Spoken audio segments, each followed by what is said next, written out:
Talk and Power, your motorsport and motoring radio show. Now on 88.5 FM, The Valley Comes Alive. And podcasting across iTunes and talkandpower.com.au. All right, welcome to Talk and Power Podcast, episode 141. We're really moving along here, and I'm recording here with Super Street royalty, I should say, in some case. I'm here with Lisa and Paul Garbellini. Thanks for joining us in this podcast today. No worries. Thanks for having us.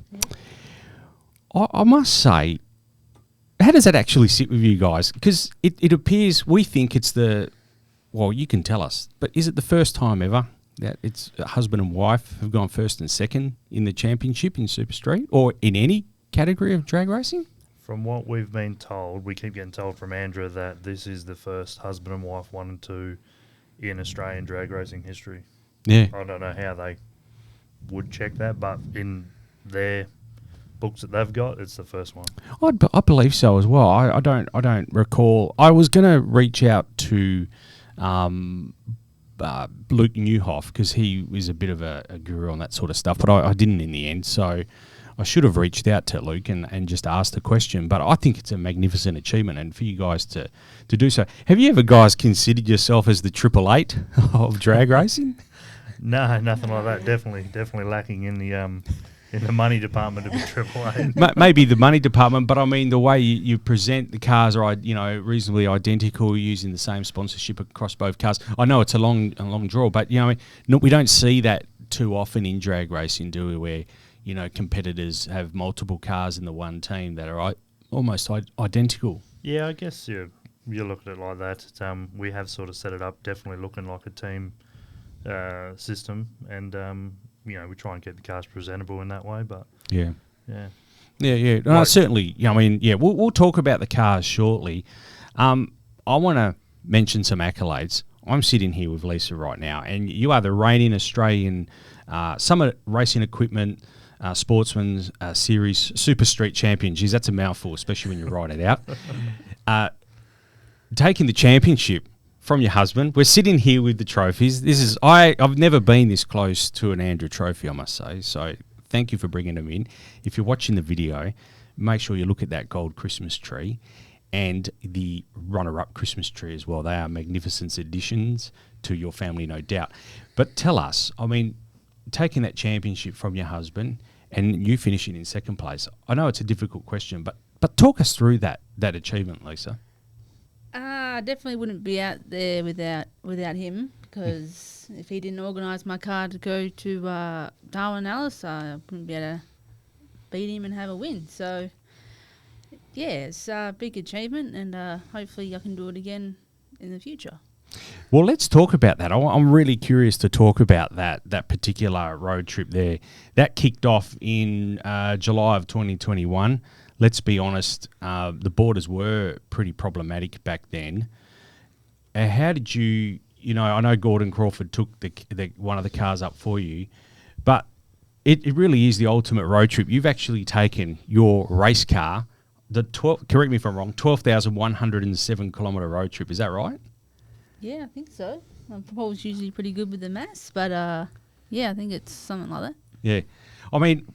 Talk us through that road trip just to start with. So if I'm right here, it went Eneabba, Dampier, Broome, Kununurra, Darwin, Alice Springs, and then back home in the opposite direction. You didn't go back through South Australia because South Australia was closed at the time. Is that right? That's correct. Yeah. Once we made the trip down to Alice Springs for the second round, there was an outbreak in South Australia, and they closed the border to... Well, they didn't close the border to Northern Territory. It's just if we went through South Australia, we weren't going to be able to come back home freely. Mm-hmm. So we had to go back up the top, which extended it. So and we went the coast. Pretty sure we went the coast both times. That's right. Yeah. Yeah. Okay. Righto. So yeah, that's a long road trip. On something like that, it must bring you guys closer together, surely. Yeah, well, we didn't talk too much, but just trying to make sure he doesn't fall asleep at the wheel. But yeah. Yeah. That's about it. Yeah. So talk us through that road trip, because I know you got a Facebook page and where we can follow what you do. You're literally camping on the side of the road. I know you're going up with some other teams as well, but you're pretty much camping on the side of the road. Yeah, so a couple of years ago I found out that one of the King's deluxe swags actually fits across the back seat of a Commodore. Yep. So that became the new accommodation for all these trips. So we just load that in there. This trip, because Lisa was coming with me, I took a bit of cooking gear and all that sort of stuff, and we'd have some snaggers on the side of the road at night or something like that. Yeah. We left later than a lot of the other people. We caught Marty Mirko, who was a current Super Sedan champion at the time, in Port, or 100 k's out of Port Hedland because he broke down with his trailer. Yep. So, we ended up, and then we rode up with him. But yeah, every night it's on the side of the road until we got to Broome, I think, because I was just over being in a swag. So I was woke up in the morning on the side of the road and on the phone looking for some accommodation in Broome, which was hard to get at the time. Yeah, I can bet.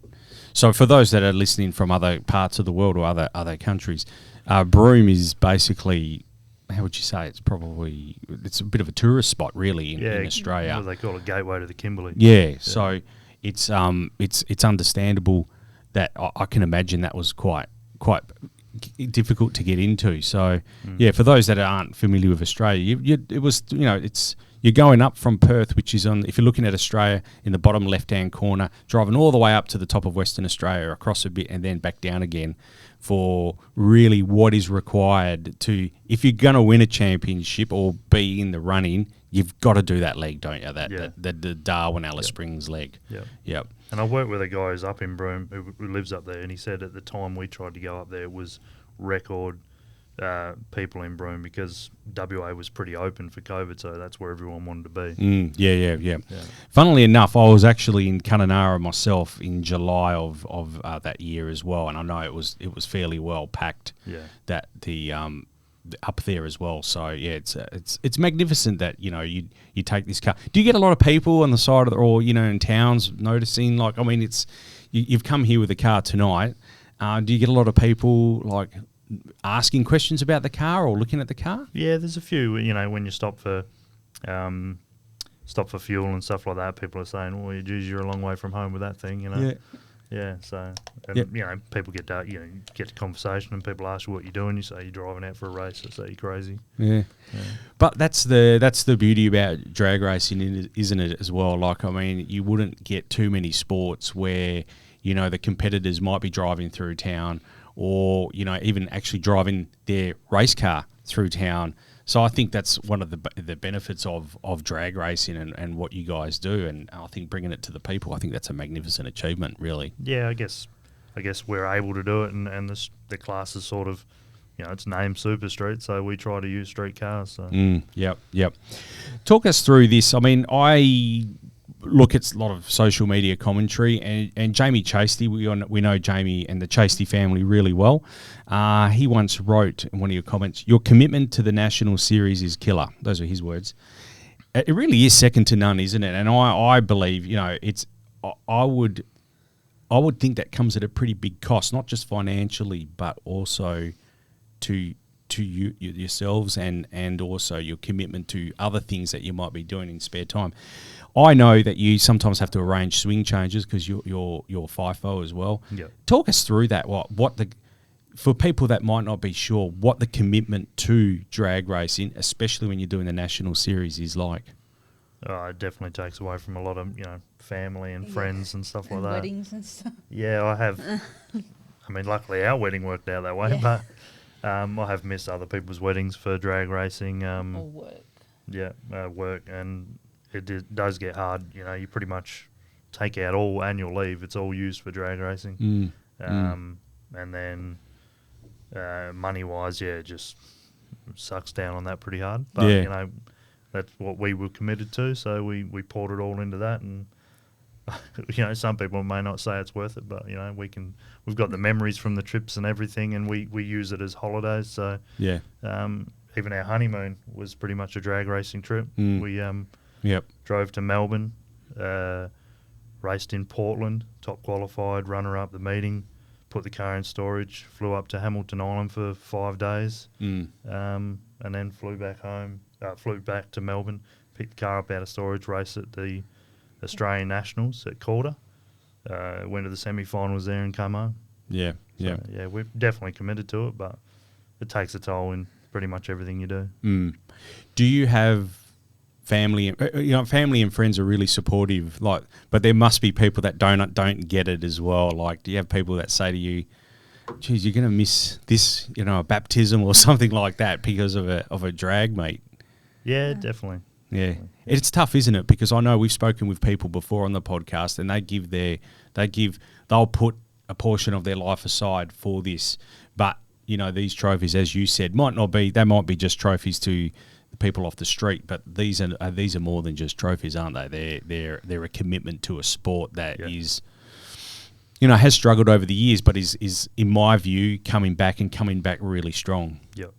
Yeah, definitely. I mean, Lisa's sister, she's got some young kids at the moment, so they're all going through all the things that you'd probably like to be around for, but we take a lot of time off. But you try and spend as much time with family as you can. Yeah. But they were able to watch my races in Darwin Alice, so they were able to witness me having a win, so that was pretty good as well. Well, they were there, were they? Or? They were back at home. Yeah, but the live stream, it's been pretty good. The last few years, I've been getting a live stream going to most of the events, and people at home.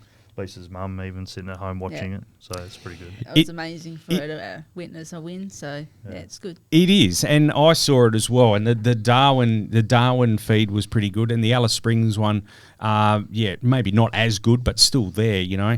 And the sport is, look, I went to the grand final meet myself in person, but my wife and my mother-in-law, who doesn't follow the sport at all, watched the 7 mate feed as well. That must be huge now. That has to have an influence on the sport, I think, in a couple of years' time. And winning a championship there, I know Stewie Bond and that was not just Stewie Bond, Chris Mitchell, I think his name is as well. They really do great ambassadors for the sport, and I think they're doing a magnificent job in the live stream and the live TV. Let's think about this. 10 years ago, if we sat down in here and said, "Oh yeah, drag racing is going to be on 7 mate or 7," we would have said live. No way. No. Yeah, no, it's definitely come forward leaps and bounds, and hopefully it carries that strength into the future. Yeah, look, we'll talk about Andrew a bit later on. I don't want to get too deep into Andrew right now, but we'll talk about them a bit later on. Paul, let's talk about you for a moment here. You sort of got started in 2010, from what I can understand. You're dipping your toe into Fast Fridays, a dial your own handicap. Can you talk us through that? Yeah, I was doing a little bit of Wednesday Warrior stuff to start with, had a V6, and then I jumped to a V8, and I joined a car club, Commodore Car Club at WA, and a couple of the guys in there used to go down racing on a Fast Friday, and they talked me into giving it a crack. So we went down there and I actually won the first meeting, and that was it. Bang, the hook was set from then on. And then from that point, it's just pour your money in and grab a hold. And I've been doing pretty much, try to do every event since then, and it's been 12 years. Yeah, that's incredible. Yeah. Talk us through that. How important is, because I've been down on a few Wednesday nights, but how important is the Wednesday night? Like, if let's say someone from the government's listening right now, in that runs Venues West, and they look at on paper and they think, geez, Wednesday night costs us a lot of money, having staff down there for a handful of cars to go down the track. But how important is it to the sport? Because we've seen, as you just said, Wednesday Warriors. I've seen a lot of Wednesday Warriors go on to do bigger and better things. Yeah, it's a feeder. It's sort of like, people aren't just going to go and pull out 50k and buy a drag car. So they might go down in their streeter and it could be their daily, their Hyundai XL or something, and they go, this is pretty cool. Yep. And they might buy something they can play around with, and every Wednesday or every second Wednesday something go down, step up into a Friday, and then later on you might see them in some big categories. You never know how it's going to go. Just if somebody tries it out and loves it, that's what's going to push them forward. So. Yeah, it is important. And I went to a recent Wednesday night not that long ago, and the numbers weren't great. And if you're an accountant, you probably look at it and think this is not really great for the sport. But I can't help but think that is feeding the drag racing beast. for years to come. And that's why I wanted to bring it up, because I know you sort of got started on the Fast Fridays. The Wednesdays, I think the Friday's the next sort of stepping stone. And then the National Opens on a Saturday is the next thing. You think back to Ravenswood days, we had limited opportunities. I know Simon, who couldn't make it for this podcast, I used to crew with him back in Ravenswood, and we every now and then they would throw a Sunday street fighter series, and we would head down there, and there was a guy called Eddie Tassoni down there, and he went on to bigger and better things. There was a couple of other races there that went on to bigger and better things as well, and I can't help, we need to promote the Wednesday nights and try to get many, even if, as you said, you started out in a V6, but they're still formidable cars, and you have a lot of fun driving a V6 out the back door. Maybe it's only, 15.2, 15.3, but it's still a hell of a lot of fun, isn't it? Yeah, exactly. I mean, gets you out there. I mean, the guys there, they put you with cars that are sort of doing the similar thing. And what's been really good lately, and I try and get down there and help out when I can, they've been doing a dial your own sort of like a taste test for people, and they just sort of throw a number on the window and get them used to dial your own racing to figure out the basics of it, just to show that it doesn't matter how fast or slow your car is, you can win in that sort of a Group 3 scenario. So and it's been pretty good. A lot of people are just jumping on it and loving it. So if that can feed into bigger things later and pump up the national series, and then hopefully it all works out. Yeah, no, definitely. I agree with you 100% there. So your first championship was actually last year's. That would have been a tough championship to win, because that actually went 2019, 2020 and 2021. Talk us through the discussions that both of you had leading into that season, where you make the commitment to what that turned out to be a 12-round series. So that's a lot of travel, a lot of commitment. Talk us through, like, as a husband and wife, the discussions you have prior to you committing to something like that. Yeah, well, it was a bit of a... He was going to do it no matter what. So. Okay, all right. Well, that was the end of it. Well, I mean, a little bit before that, we sort of had a bit of health issues between ourselves, and we thought, you never know what's coming in life, so I'm going to give it a crack. I travelled a few years on and off and done a few events, and just thought, let's give it a solid crack and see what we can do. So I committed to Darwin and Alice, the start of it, and then Alice Springs always seems to be a hard track for me. I always seem to break something. And there was another one where you're in the pits pulling the gearbox out trying to make everything work. But we also hired a ZB Commodore from budget, so at least could have a go. Yeah. But so we, you get into the season. We did a few events. COVID hit in 2020, and it was question marks and everything. Travelled where I could. You sort of go halfway through events, and you really need to have a good win to put you up in the points. So I was grabbing points here and there, but I was a long way away from the lead. The series got extended. I think it was after so we went to the Western Nationals and then went over to Mildura.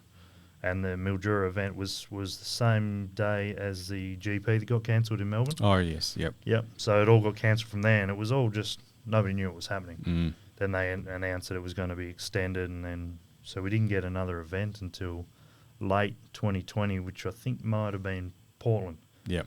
So I had to go to Portland. COVID, everything, borders, was all hard. The second event in Portland, if I went over, then I'd have to quarantine. And I thought, well, I'd done every round so far since this whole thing started. I thought, I'm not going to stop now. Stuff it, quarantine or whatever, I'm going. Yeah. So I took the trip over to Portland. Luckily enough, since there was 2 rounds in Portland in a row, I left my car in South Australia with some friends from drag racing, the Caranovics. They were kindly enough to store the car. Picked it up from them, went to Portland, and actually won the event. So that put me right up in the points. I think we had 3 people on the points cap. Yep. And then it came to the final, which they announced in Mildura, and then we went to that with a few people in the equal lead, and sorted out from there. And Yeah. I was lucky enough to come away with a win. Yep. Jumping around a little bit here, sorry to do that, but then just take us back to Darwin as well. Talk about that event itself. Like, the event itself in Darwin, like, it's really, the people in Darwin really do get behind drag racing, don't they? Yeah. It's a massive sort of a get-together. I know they have the funny cars a couple of weeks earlier with the V8 supercars, so it's a kind of build-up to that, and then it's a pretty big event. I know a lot of West Australians go over for it. But just talk us about the euphoria around Darwin and what happens there. Darwin is a absolute ripper of an event. They love motorsport up there. They even have, their politicians up there are feeding money into motorsport, so it's really good. And the atmosphere at Hidden Valley is just crazy. That's why we keep going back. It's just one place where you just want to go. And because they've organised it well, where you get, however it happens, you get Darwin first, and then a week later you get Alice Springs. It just makes for, if you go up there and race at Darwin, and then you've got a week to do things in Northern Territory before you race again, you can go do some pretty cool stuff before you go do your favourite sport again. So it makes for a wicked 2 weeks. Yeah. So talking of that trip, then you head down to Alice Springs and you run into some. The other way around. I think you went to Alice Springs. You had flex plate issues there. You're having to fix the car at the track. Talk us through because you're a long way from home. You probably haven't got all the tools under the sun, and you're driving. It was your car. You're actually driving it. Yeah. Like, talk us through that, because I don't think this is not a drag challenge or something, where everyone's driving their cars to the event. You're kind of on your own there, aren't you? It's it's a bit sketchy when you got to drive it somewhere and you think, we've put ourselves in a problematic situation now.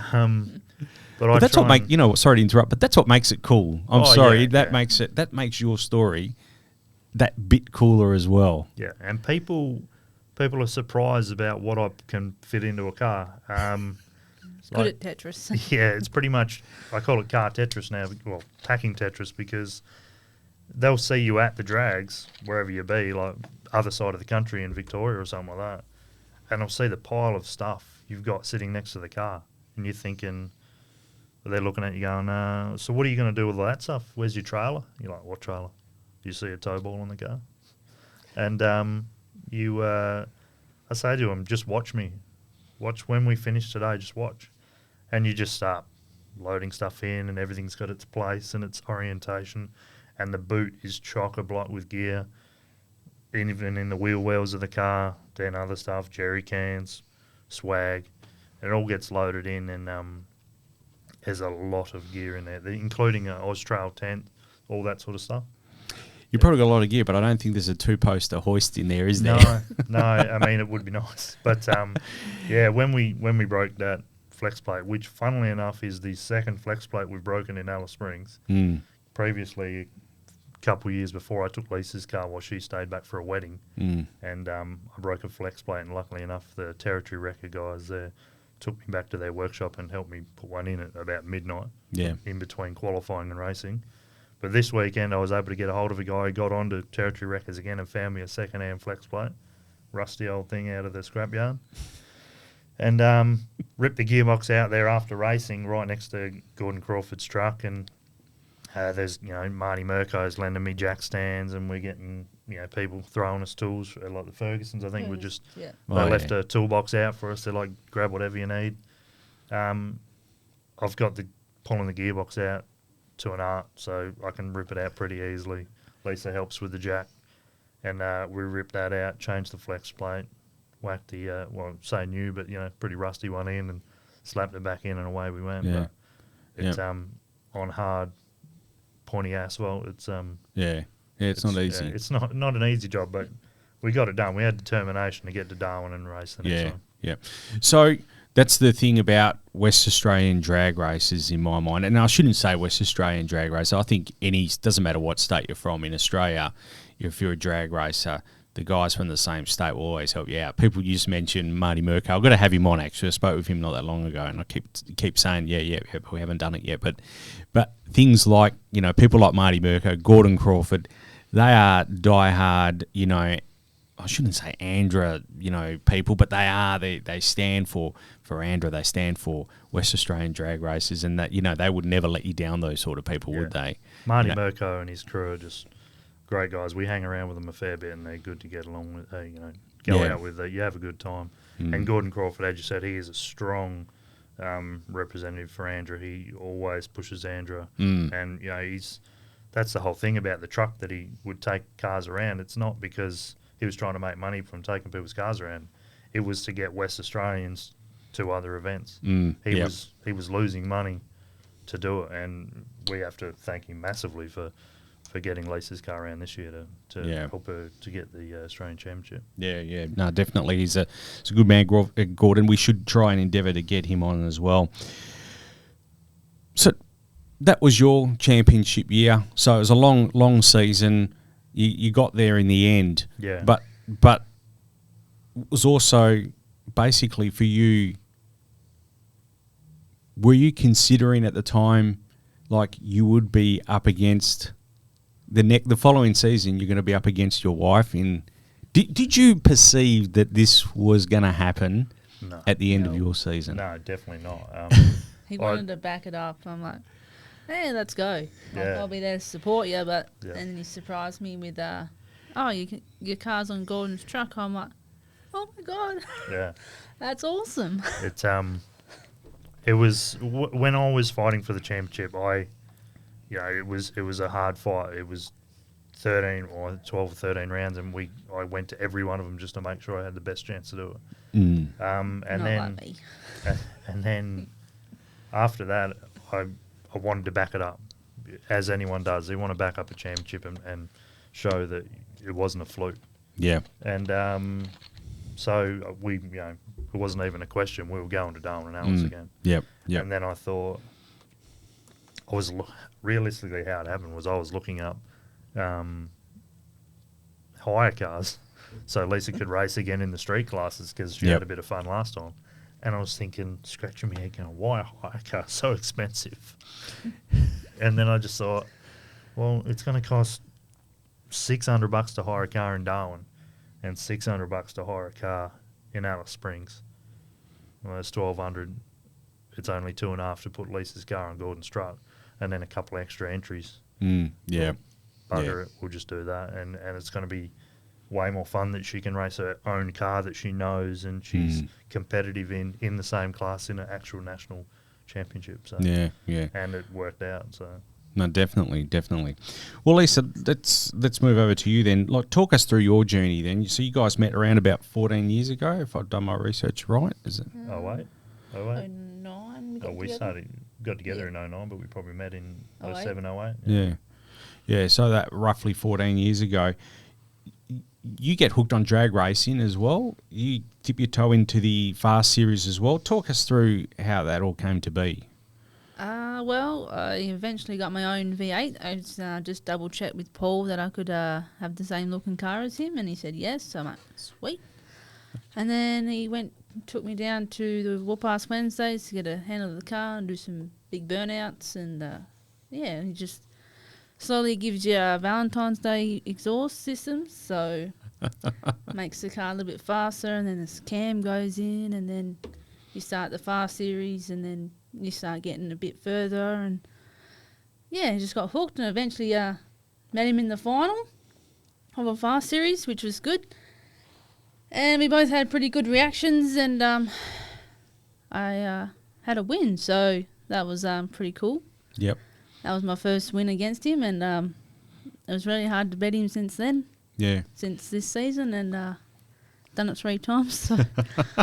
A little bit of bragging rights there, but it's very hard to beat a guy that's very consistent on both ends of the track with time and reaction. So he's got me hooked.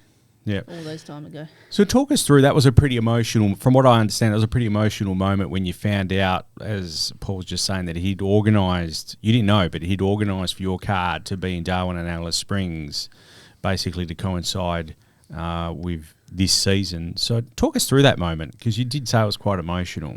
I was actually just joking about it, like, I should chuck my car on Gordon's truck because he had room. And then he just like looked at me and smiled. I'm like, I'd have. I'm like, oh my God. And I had a little tear in my eyes because we're on our way to WA Performance. And told them about it. So I was pretty psyched for it. And I just try not to put too much pressure on myself and just enjoy the experience. Yeah, definitely. No, I can imagine. Talk us through then. So you win Darwin, you win Alice Springs. Right? You win both those events. Yeah. Are you suddenly already thinking championship at this point, or are you still? Still was a little bit nervous with the other events either happening or not happening, and whether other people were going to travel or not. But once you find out certain things are going to go into your favour, it's just like, yeah, I've got this. Yeah, It's awesome. Yeah. No, I can understand that. Talk us through. We've had Kelly Betts on the podcast before. Talk with the success of Kelly Betts, Brittany Force, Erica Enders, and a myriad of other female drag racers. Simon and myself believe that drag racing is probably the most gender neutral sport in the world. Yeah. When you think about it. Would you agree with that statement? Like, if you think it doesn't matter, like doesn't matter other if sport, yeah, exactly. I mean, but I think in other forms of motorsport, like Formula One and supercars, unfortunately, whether it's right or wrong, the females don't get the funding to get to that next level. But I think in drag racing, they've woken up to that, and Erica Enders is a perfect example to that. Same with Brittany Force as well. But I mean, if it doesn't matter, it's completely neutral, no matter what the gender is, and it's talk us through that, because it's not easy, is it? No, if you put enough time and effort and practice, and I've had Paul helping me out and hounding me with the lights and red lights, and if you got that support, and you can do anything. So without him, I wouldn't be right here. So anyone can do it. I've bet other guys, so it's really satisfying. All right, so let's say the 17-year-old female that's listening right now or watching right now, given the fact that the Super Street is now, we've got not just yourself, Stephanie Galotto. I just I had a look through the list because I remember at the grand final, I remember Stephanie, she was really unstoppable. I mean, I haven't seen her run like that. I And know. I was, Yeah. Yes. I found that out in the You did, semi-final. yes. Yeah. She's a good racer. She is. So Stephanie Galotto, Denise Downey, Kirsty Rowe. What would your message be to a 17-year-old female or 17-plus-year-old female that's thinking of getting into the sport? Is Super Street where it's at? Is that what you suggest to them? Let's forget they're old enough now to be in junior drag star. Find yourself a good boyfriend with a little bit of money that likes racing. Yeah. No, just start off slow, get V6 like Paul did, and just ease into it. Go to the fast series, do your streetcar class, and go in from there. And then eventually you might have enough money, or with whatever job you got, to get a V8 and do some mods to it to be able to run a faster than 12.99 and no quicker than a 10.00. So. Yeah, and then you get hooked just like I did. Yeah. Just put a bit more practice in those whoop-ass Wednesdays with a tree and you'd be right. Yeah. Yeah, I've often looked, we looked at Super Street, I crewed with Simon many moons ago in the 90s in Super Street, and then we went to Motorplex and still crewed there. And there was, I think, maybe one female competing at the time. That was about it. It was really a male-dominated category, and then even Super Sedan, I think there was only, I can't remember her name now, how terrible of me. Anyway, in Super Sedan there was a female competitor as well. But the point that I'm trying to make is now I'm seeing not just females coming into the sport, they're actually going rounds and very, very difficult to beat. I don't think anyone could have beaten Stephanie Galotto that night, to be honest with you. No, I don't think, and that's how it works sometimes. That when it's your night and you're on, it's yours for the taking. Nobody's going to stop you. So, and that was Stephanie's night. I mean, against me, she cut a 008. So no matter what I did, it was never going to be enough to beat her. So, she is a tough competitor. And so a lot of the other females, like Ashley Rowe, Kirsty Rowe, both hard to beat. And you look up every category, and I was just thinking then, just about every category, you got females that are in there, and they're right up the top. Yeah. Yvette Gregan, top Yeah, sportsman. yeah. Kathy Regan, Jodie in Super Sedan. Not a lot of Yeah, Natasha. in Mod bike. Mod Bike. Yeah, you just every category they're coming in, and they're not in there to fill a number. No. They're in there to take home trophies. Yeah. So it's definitely coming by, and like you said, there's no female, male, or it's all equal, and they're there to take it away. So Christine May was the lady I was referring yeah. to. Yeah, And she's was still out there. Yeah, she was awesome. Yeah. She was hard to beat in Super Sedan. We'd be watching, cause sometimes Super Sedan would run before us. I'd be watching her. She was very difficult to beat. Yeah. But yeah, it's not, I've noticed now it's really the female dominance in the sport is becoming more prevalent. Yeah. You just said 008. That's a reaction time. Talk us through, do you guys actually have a practice Christmas tree? Because I can't see how you can roll out those reaction times off the cuff. Yeah, we do have a practice Christmas tree. It's at the Kwinana Motorplex. Yeah. Really? Okay, that's incredible. It's just going down there and giving it. And generally, actually, we've stopped practicing lately because, I don't know, for me, I feel like if I go down and practice on the Wednesday before a big meeting, I do worse. So I don't know why it is. It's probably just me getting in my own head. But because our cars are set up as full street cars, we leave off the foot brake. So we don't have trans brakes or anything like that. So we can't really practice on a practice tree because we're not leaving off a button. Yeah. But maybe in the future we'll get one just to have fun and games at a party. Yeah.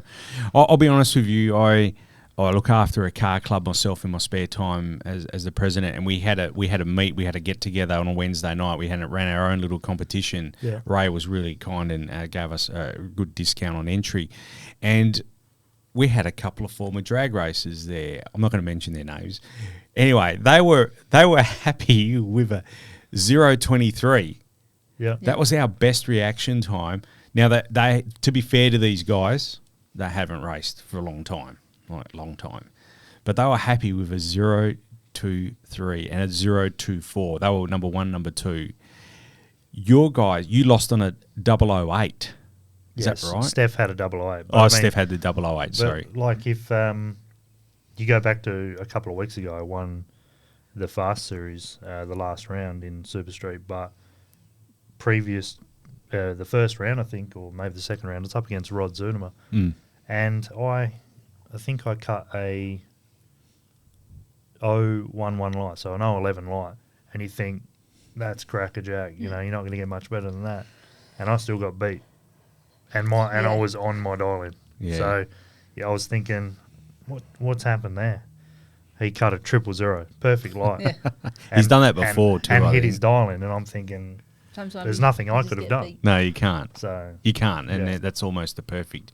I think he's done that sort of caver before, Ronnie Zudema, back in the early 2000s. It's great to see him back in the sport, by the way. yeah, For those that don't understand, reaction time is basically from the time from when the last amber goes out to when you break the start beam. If you do that, however, prior to that green bulb coming on, it's a negative.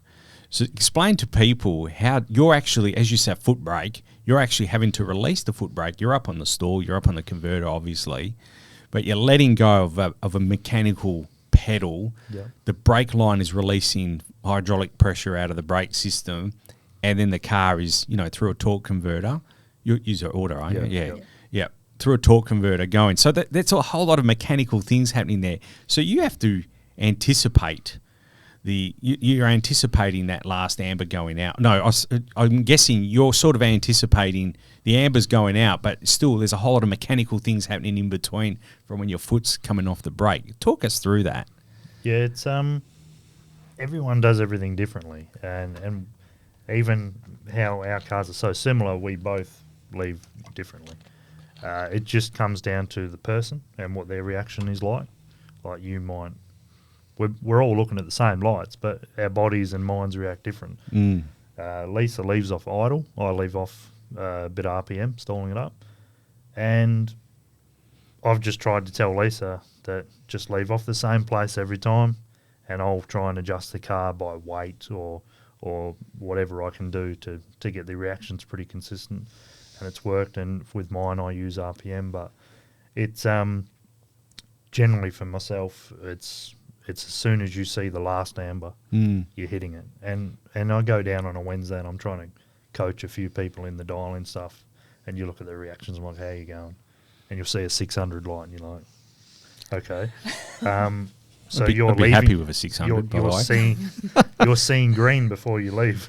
Yeah. And they're like, yeah. I'm like, don't wait for the green. As soon as you see the last light. And people they think, well, that's too early. I'm like, no, the light's got to illuminate. You've got to see it. Your mind's got to tell your body to hit the pedal. The car's actually got to do its thing and take off, and that all takes time. The lights are 400ths apart. So you got to preempt it. Yeah. So you can't wait for green, or else you've lost the race. Yeah, that's right. Definitely. A couple of our members that haven't been drag racing before learnt that the hard way. Like, they're coming up with reaction times at 1 second, like literally waiting for the light. But I get that as well. I mean, they were new to the whole thing. They gave it a go. They weren't quite sure where to stage the car as well. Yeah. That all comes into play. Just talking of that, how critical is the placement of the vehicle? Like, do you... The pre-stage and then the stage beam comes on. Like, do you creep forward more from there, or are you just waiting for that bulb to come on and you leave the car stationary? You just want to, well, for us. For us, we just want to put it on. Yeah. We don't want to creep forward. Otherwise, if you leave it the same spot, then it could be a negative. But sometimes if you're good enough, like Paul, he can like preempt that little bit extra and then leave that little bit later. And unlike that's myself, incredible. That's Yeah. I incredible. just pick the cherry and I'm like, oh, damn. You've got to just bring it on, because Yeah. any other point, you don't know how far you're in. Yeah. So you've got to just bring it on, and you know that, right, I'm right on there. So everything in your normal routine is going to work. But there are times where we're dealing with street cars, so not everything's perfect. It'll creep in a little bit too far, and you think, oop, all right, I've got to be a little bit later on. Yeah. And sometimes it works out, sometimes it doesn't. Yeah. But it is what it is. You can't win them all. So you're going down the track, and you guys, with respect, sometimes are leaving first, sometimes might be leaving second as well. It depends on your dialing, but I would suggest that sometimes you're leaving, most of the time you're leaving first, because a lot of cars now are running 10. I can't believe it in Super Street. Super Street's gone a fair bit faster than it used to, and generally I'm getting chased. I don't chase much anymore. Yeah. So that race against Stephanie, just tell me, can you hear her? Not until the right at the end, but so that's one of the things that I've become really good at. I've been doing it a while, and I try to coach Lisa on. I know my competitor. I look at their data as much as I can, and I know Steph's car, that's 130, 131 mile an hour car. I'm going to be doing 119 mile an hour. She's going to be coming up on me at X closing speed. You're not going to be able to sandbag, or you're not going to be able to pick it. Just like racing Joel Trotman, John Szabo, Lee Watson. They're coming so fast at the end that you're not going to be able to pick it. So you got to dial down a little bit and just hold it flat. And if something happens, like there's a massive difference in the reaction, then you can maybe tap the brakes for safety, just to make sure you don't break out. But it's hard when the cars are coming that fast and that much of a closing speed. There's a lot of brake tapping going on, but I reckon... I'm sorry, I went religiously. Down. I urge anyone listening, like when the season recommences again, instead of... A lot of people go to the start line, and there's a lot of action at the start line, no doubt. That's what the burnout is, staging duels. But I urge people to spend maybe an hour or two at the top end, or go as far as you can to the top end of the track, which is what I did for the Andrew Grand Final as well. And I learned a lot more there as well, especially in Super Street. There's a lot of brake tapping going on, but that's the theatre of the sport, but I urge, because I know the race is happening right across from the start to the end, but it's actually quite exciting at the top end of the track. Well, that's where it gets interesting. Yeah, and that's where a lot of things can go right or go wrong. Yeah, a lot of people don't like. It's not really sandbagging unless you're doing it on purpose, but a lot of people don't like getting on that you get on the brakes and all this. So they think you're trying to do something a bit shady or something, but really it's just safety. You never know whether you copped a tailwind or the weather got better out of your control, or like something you didn't see, or the car just sometimes they'll just want to go a bit faster. So you don't want to lose a race because of that. So you just, I just give it a bit of break. If I'm what I try and do is win by the smallest margin. Don't like keep a big gap, keep a big distance. I just want to win by a bumper. Every time. But I think the commentary team, especially Stewie Bond, I think he's done, and Chris, I think all the commentators, really, have done a good. I don't think that word sandbagging was around a long time ago. I think that's gone. I think no one suggested sandbagging anymore. It's the theatre of the sport. Yeah, it's you're protecting a dial-in, and they've really done a good job explaining that now to the average Joe punter that comes in. What are these people braking for? Wouldn't you want to be driving it out the back door? No, and they've done a good job of explaining that and in protecting the dial-in. And when you sit back and think about dial your own handicap, it really is the ultimate equaliser in sport, really, when you think about it, because you're nominating your own handicap. And if you go better than your handicap, well, you're out. So it's all about racing to your ability, I guess. So, and I think they've done a lot of in explaining that. I think 20, 30 years ago, it was called sandbagging, but I don't think it is anymore. Yeah, I think you're right in saying that it's protecting your dial-in and all that sort of stuff. But yeah, I mean, our class is probably one of the only ones you can really do it unless there's a major problem. Super sedan, top sportsman, modified, Supercharge Outlaw, those guys can't do it, so they have to hold it out. And if there's a breakout, there's a breakout. Like you've seen, there was a few finals over the Westerns in the grand final where one car didn't leave the start line. I know. And the other one broke out. Yeah. Because they that's can't incredible, tell isn't it? The other that car's is incredible. Fly by or not. Yeah. So they have to hold it flat, and the guy who didn't even get off the start line takes home a trophy. Cheerio to it was Paul Newhoff was one, I think, and Colin Davis might have been the other one, actually. He actually did get down the track, but his reaction time, I mean, Vlado Turic had that race one and done, and broke out by a lot. Yeah. So look, I mean, that is the beauty of the sport, and we always say that's the beauty of drag racing. The race is not over until it's over, and it really is it's a great sport. Talk us through the grand final. Just explain. Do you reckon it was arguably the biggest drag racing event we've had in recent times in Western Australia? 100%. Yeah. And it was a great event too. It was magnificent, wasn't it? The weather tried as hard as it could to ruin it. I know. Yeah. People breaking down. Yeah, I mean, there was plenty going on. Accidents. And there was some drama as well. I reckon Ray Treasure must have lost some hair over that weekend. He's got plenty to lose. It's all right. Yeah, he's not like me. He's doing all right. but I swear that it was testing, but it was still one of the best events I think we've been to with the atmosphere in Perth for a long time. Oh, 100%. And to have Top Fuel back is always cool. Yeah. Well, I mean, that was probably the draw card, I guess, bringing the people in. But from my point of view, see, this is where we underestimate the commentators and the power that they have in the sport. So the commentators, they presented your story. Your story was explained so well to the crowd that, you were the reigning champion.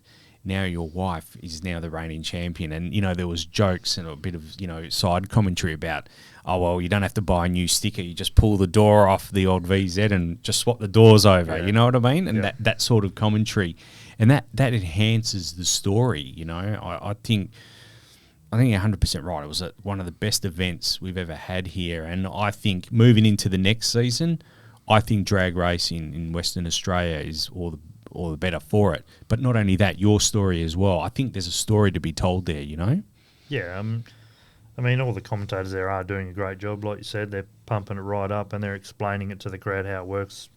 A lot of people, if they're down there in the first time, they're wondering why cars are leaving the line at different times. But, Sean McCabe, Stewie Bond and Sean, that's the other Chris one, Mitchell. Sean was up at Darwin for that event up there too, so that was pretty cool. Yep. So we gave him a little ride around and and talked to him up there, and so he knew a bit of the story, and it's just cool that they can pump it up like that, and they definitely make it better. Like otherwise, we're just driving up and down the road. Yeah. No, agreed. We just mentioned the Commodores, swapping the doors, making a bit of a joke about that. But talk us through these beautiful cars. You bought one here tonight. I really appreciate that, actually. But talk us through these cars that have now become a bit of a, in my view, I know they're fairly like white. They're not, you're not like a grab me, or you haven't got like a wrap on there that's, sort of stands out a lot. But I think the cars have a bit of a cult following now.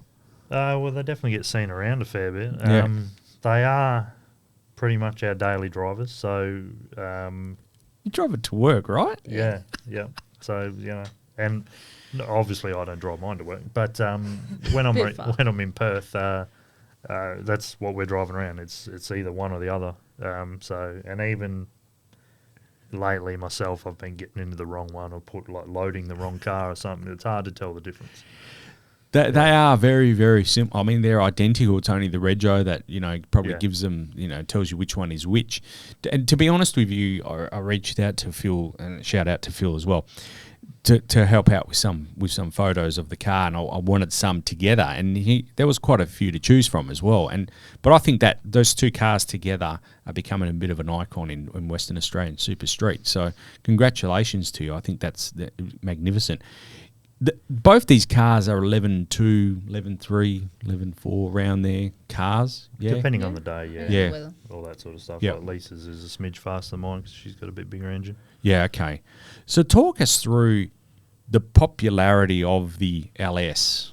I think yours is LS2. That was 3. Or 3. Yep. Yours is 2. Is that right? So Lisa's is an LS3, and mine is what you would, I guess, call an L98. Okay, sorry. All right, but we'll just say, talk us through, I guess, the popularity of these, not so much the cars, but this engine type as well. Yeah, well, it's, I guess, just a carry on and a improvement of the small block Chev that's been around for a million years. Alley, going to make it lighter. It's compact, so you can fit it in just about every engine bay. Yep. And a lot of people always used to say it's cheap horsepower. It's not so cheap anymore. Yeah, it has gone up a bit, hasn't it? An engine used to be able to buy for $1,000 is now $3 or $4. But and because they're just so far mass produced, Yep. they're in every sort of Commodore since '99. So there's a fair few out there, and there's plenty from America being shipped over as well. So they're readily available, heaps of parts for them, and they make good power for what they are. Yeah. So those two, they're both SSVs, is that right? SSZs, yeah. Oh, yeah, sorry. Yep. SSZs. So, I mean, but their market value now is on the increase as well. Like, you can't touch those. Like, I mean, I guess when you probably kicked off, those cars were, not readily available, but you could get quite a few of them. There were a lot of them going around. Nowadays, those cars are now, what I'm guessing, $60,000, close to $60,000 without even touching it. If they're in really good nick and yeah, and they haven't been too far yeah, played with, but you can get a decent dollar for them. But they definitely had a dip there where they went into their age, and I think because Holden shutting down, COVID put a bit of extra tax on things, so you're getting a bit more money for cars these days. So yeah. I don't know if that'll last or what's going to happen with that, but we don't. People say, "Oh, you get good money for these days." We have no intention of selling them. So, No. Yeah. I mean, the Ks on the cars are pretty high anyway. But Yeah. Travelling case. we could just list it as highway case. Yeah. Well, those cars now have, let's be honest, a bit of a cult following, don't they? Yeah. Really. I mean, their retail value, their market value is not really in line with other cars of the same spec, because they have their own. They're both championship winning cars that belong to the same family. I think at the end of the day, they're becoming a bit of a icon in drag racing. I consider them. Yeah, well, that's pretty cool. I mean, we go out there just trying to have a bit of fun and do what we love. But if people follow along, that's why we sort of created the Facebook page, so people could see what we're doing and where we're about, and maybe interest some other people to get into it. I think the fact that you drive them to events, I think that's awesome. I really do. I just can't. That's amazing that you drive them there and back. They don't get trailered. I know a lot of super street cars. Most of them get trailered these days. 100%, and that's why I like the street part of Super Street. Now, so many of the cars, I'd say probably 90% of the cars in Super Street get trailered. They're sort of trailer queens and that. They're gutted out race cars, really. Yeah. So if they had a delay box in them, they'd be in sedan. But we try and keep it street. We have the ability to do so and drive them to an event, so we give it a crack. And then, you take the little bit extra step and you drive to another state, and then you start driving around the country and you think, okay, I was very nervous about doing the first one, and I actually put a tow bar on the car, took a trailer full of spares, a massive toolbox, and I was Spare prepared gearbox. for anything. Yeah. Diff, gearbox, everything. Oh, really? I had everything. I just didn't take a spare engine. But and then you slowly over time you go, if it can handle driving a month in Perth, it can handle doing the Nullarbor. It's not as scary as you think. Yeah. You're sitting on cruise control at 2,000 RPM just cruising along, so it's not working hard. As long as your car can handle driving around normally, it'll be fine. I think my opening statement about you being the Triple Eight of drag racing might be correct. Bringing spare diffs and gearboxes around. Well, I mean, people these days, because I've broken a few flex plates, I take flex plates, fuel pump, alternator, starter motor, and even lately been taking a diff just in case anything happens. And Just axles. definitely axles. If you're chasing a championship, you want to be prepared. You don't want to be stuck somewhere and go, well, I can't race now. Yeah. So, yeah. Or get home. Yeah. And being a mechanic helps. Yeah. Some ways you might be able to sneak around something and make something work. So, yeah. I know Todd that does a podcast with us sometimes as well. He drove to Race Wars one year down in Albany and competed in his Evo, and he, rightfully so, he thought it was pretty cool. Drove the car down there, competed and drove back. But that's Albany's 440, whatever it is, 430 Ks. This is another level, and this is just completely off the scale, really, what you guys do. So I think it's amazing. Talk us through. I just want to know, I know you're a member of WADRA, Western Australian Drag Racing Association, that was formed out of WASMA and Westside. Thank you. Talk us through the importance of club culture and being a member of something like that. They're very supportive. Oh, yeah. I love it. It's great. It's just, it's hard for me because it's a Tuesday, which is the day that I fly to and from work. Yeah. So it makes it hard. But when it lines up with the day I come home, Lisa picks me up from the airport and then we're straight to a WADRA meeting. And it's just so good. The atmosphere, the people just having a chat, talking about what you're going to do, how your last meeting went. Ray's there to tell you what's going on with the track. There's a couple of little competitions. It's just such a good vibe, and there's just such good people involved. Past races, upcoming races, it's just so good. Yep. No, I used to be a member of WASMA a long time ago as well, and the work that Greg Carter did back in the day, he was pretty influential in putting together WASMA back in the day. Shane Wynn, Pooh we used to call him, and those sort of people, and forming of WADRA, I think is really important that, there's a club or a body that, supports the races, has their own little competition in there as well. Talking of clubs then, Andrew probably can be deemed a club as well. I know it's a sanctioning body, but we're all members, myself included, a member of Andra, because we believe in what they do and represent the races. I think they represent the races, but I also think they represent the fan as well. I think they do a reasonably good job there, and the Andra Grand Final was a perfect example of that. Talk us through.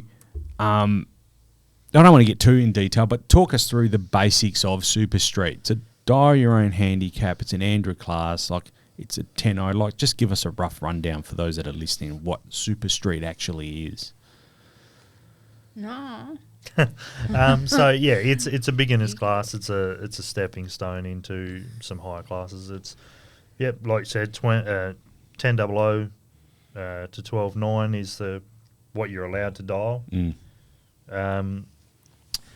So I think there are some regulations on what sort of, you're supposed to resemble a street car and all that, but yes. I think they're lenient on that Yep. these days.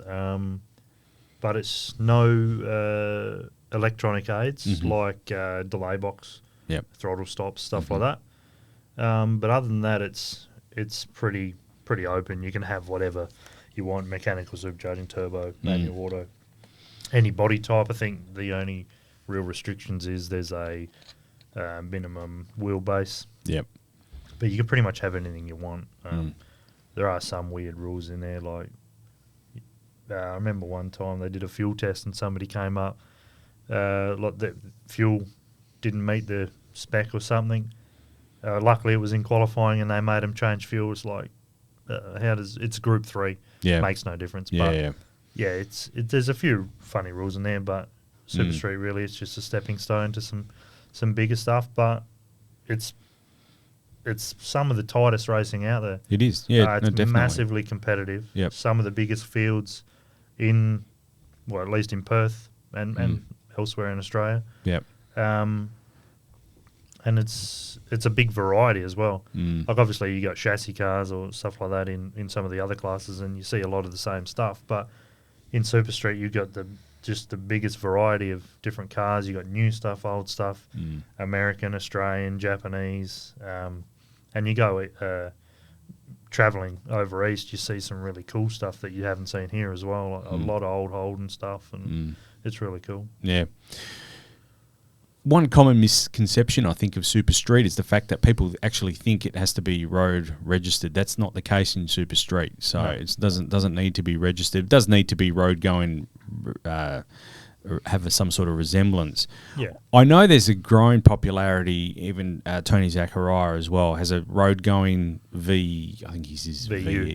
VU. Sorry, VU Ute as well, LS based as well.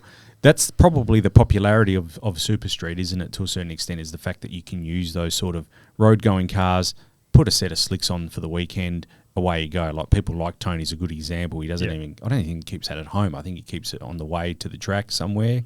I'm not sure what he does, where he keeps it. I know he lives up north, or like north of Perth, so it is probably a bit of a drive for him. But I remember talking to him when the first time I seen him bring that car out. He used to have a VC Commodore, I think it was, and it was a pretty cool car, and that was a really competitive car. But he sold that on for whatever reason he had, but he crewed for Albi in that round, and he just wanted to get back into it. And he sort of talked to me, and he said, "Oh, I like what you seem to be doing. Just drive it to the track, no hassle, no trail, and none of all that. I just want to drive it there, race it, do whatever you do, and go home." Yeah, yeah. It's just so much, and that's. I'm lazy, so I don't want to do too much work. You say you're lazy, but I don't subscribe to that at all, Paul. I mean, anyone that takes 2 cars around Australia is not lazy. But yeah, anyway, it's a real. I mean, when you guys do go racing, it really is a team effort, isn't it? So just talk us through some of the influence. I know Mitch and Deb, WA Performance. I know that Josh at LSX Powertrain. Give us a rundown of the people that help you get to where both of you are today. Obviously, our friends and family, they support us all the way. As you said, Mitch and Deb and Josh, they're always pushing us, helping us out wherever they can. They're always asking, do you need anything? You need a set of tyres? How's that all going? Rocky's been really good with gearboxes, Whenever there's a problem, like... I remember we've been the night before leaving to go to Melbourne, I think, to go to Calder. I went to pick up some parts just before going home and getting ready and loading the car. We were supposed to leave at 4 o'clock the next morning, pulling out of Old Mandurah Road, and the car just clicked into second gear, and I just heard this sound of like a $2 coin dropping into a pan, and then all drive lost in the gearbox. Lord. And I'm thinking... I know exactly what that is. It's the oil pump in the gearbox is broken the gears, and I'm like, oh no, turn it off straight away to cause as little damage as possible. But you get that box straight to Rocky, and he's like, oh yeah, when do you need it? I'm like, now. and he's straight onto it. So he's helped us massively in the past. And same Mitch and Deb, he was the one who actually, I just rang Mitch and said, I broke down the side of the road and we're leaving tomorrow. He's like, all right, where are you? And he brought a car trailer down, took the car to the workshop and went and picked up my other car. Both cars in there. We're pulling parts out of one car to put into the other car.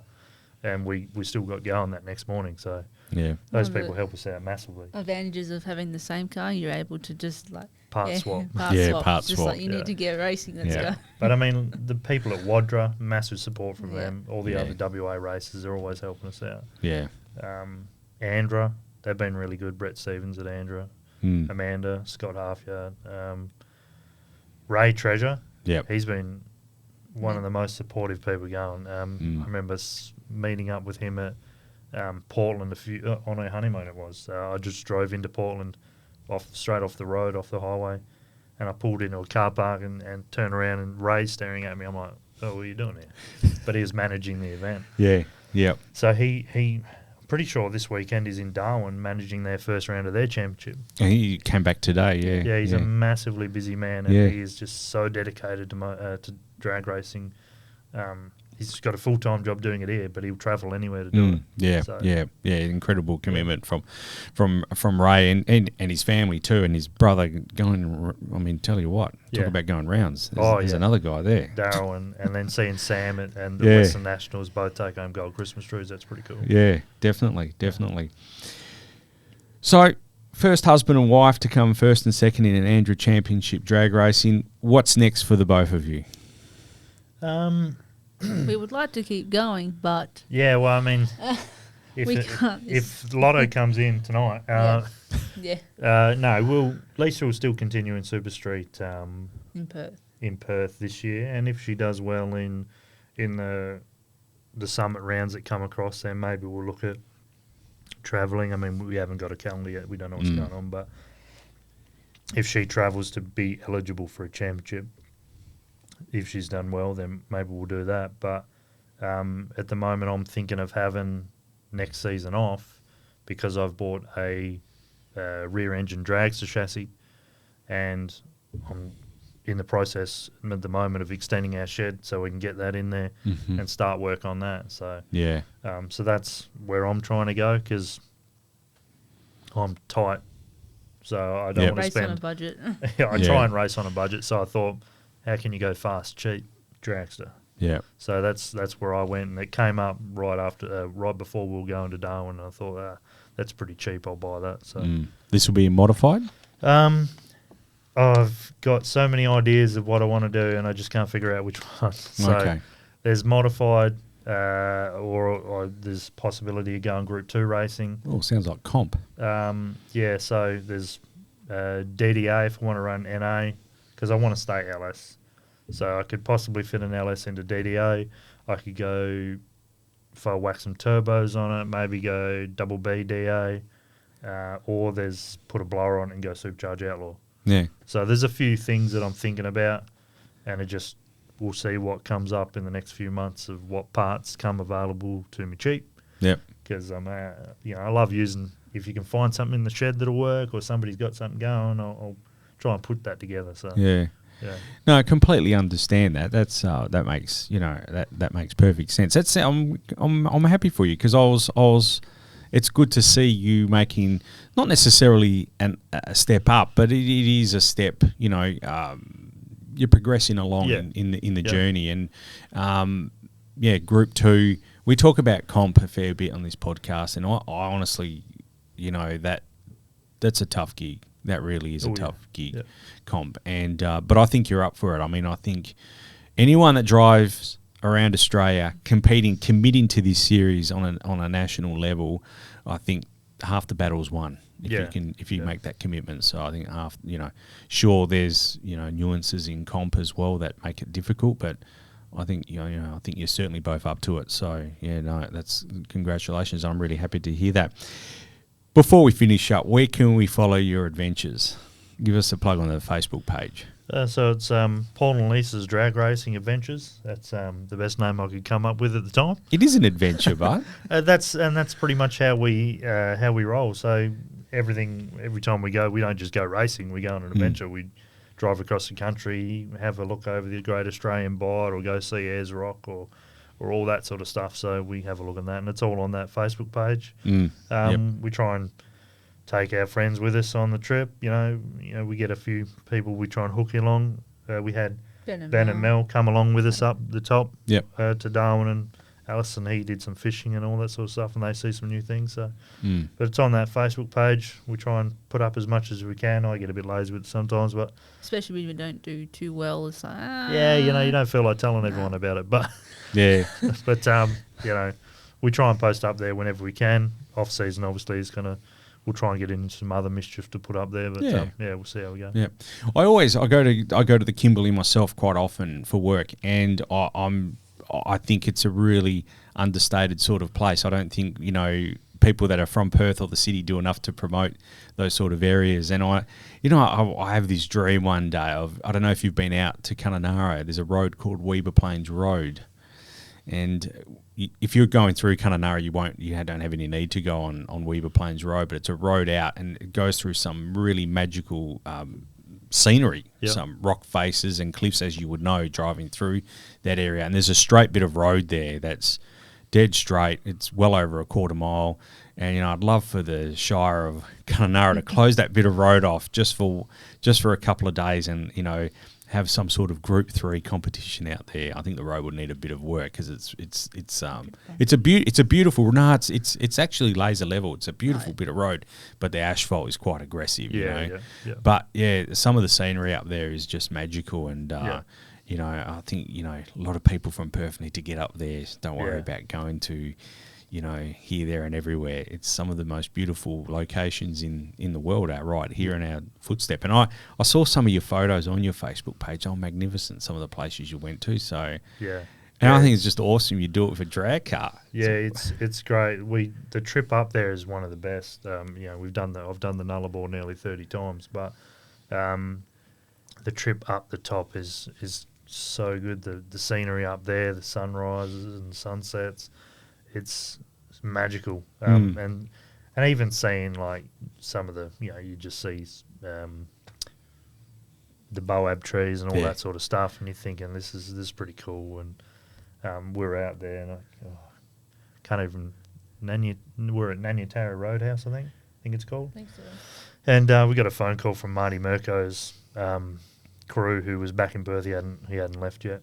He was on a flight up, but Marty was broken down. He had a trailer wheel come off and a bearing die, and he's like, "Oh, how far away?" And you're like, "We're doing the maths," and I'm thinking, "Yeah, we're 4 hours away."